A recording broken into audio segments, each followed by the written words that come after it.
দিনাজপুরের হিলিতে শখের বশে ছাদ বাগান করে সাড়া ফেলেছেন উদ্যোক্তা আরমিন আক্তার পলি। তার বাগানের ৩০০রও বেশি ফল ও ফুলের গাছ দেখতে এখন প্রতিদিনই ভিড় করছেন এলাকাবাসী। আর তার এই ছাদ বাগানে কর্মসংস্থান হয়েছে কয়েকজনের।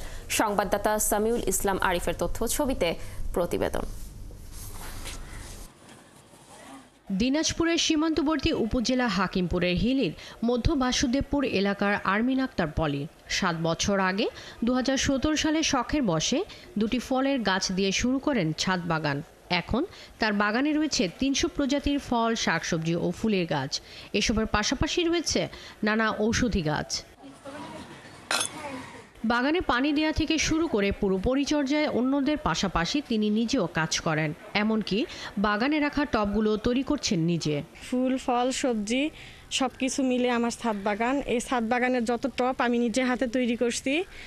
আমার ছাদ বাগানের যা ফল হয় আত্মীয় স্বজন, বন্ধু বান্ধব সবাইকে দেওয়ার পরও কিছু ফল বিক্রি করি।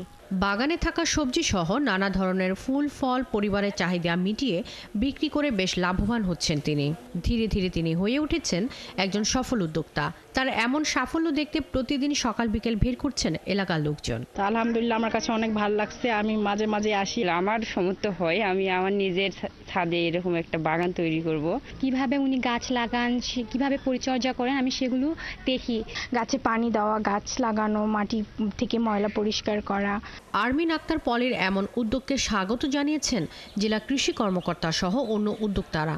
তারা বলছেন, ছোট পরিসরে কাজ করে যেমন নিজে লাভবান হওয়া যায়, তেমনি অনেকের কর্মসংস্থান তৈরি হলে দেশের বেকারত্ব কমে আসবে।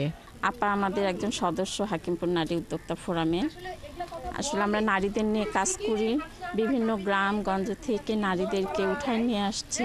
তারা বিভিন্ন রকমের কাজ করছে। আমাদের কৃষি বিভাগ থেকে আমাদের যে পরামর্শ সেবা, যে আসলে প্রত্যেকটা সবজি এবং ফলের ক্ষেত্রে যে পরিচর্যাগুলো সময় মতো কখন কীটনাশক বা বালাইনাশক স্প্রে করতে হবে, কতটুকু পরিমাণে করতে হবে, সেই বিষয়গুলোতে আমরা পরামর্শ সেবা দিয়ে যাচ্ছি।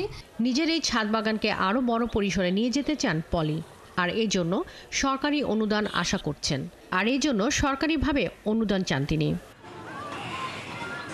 শাকিলা শম্পা, ৭১।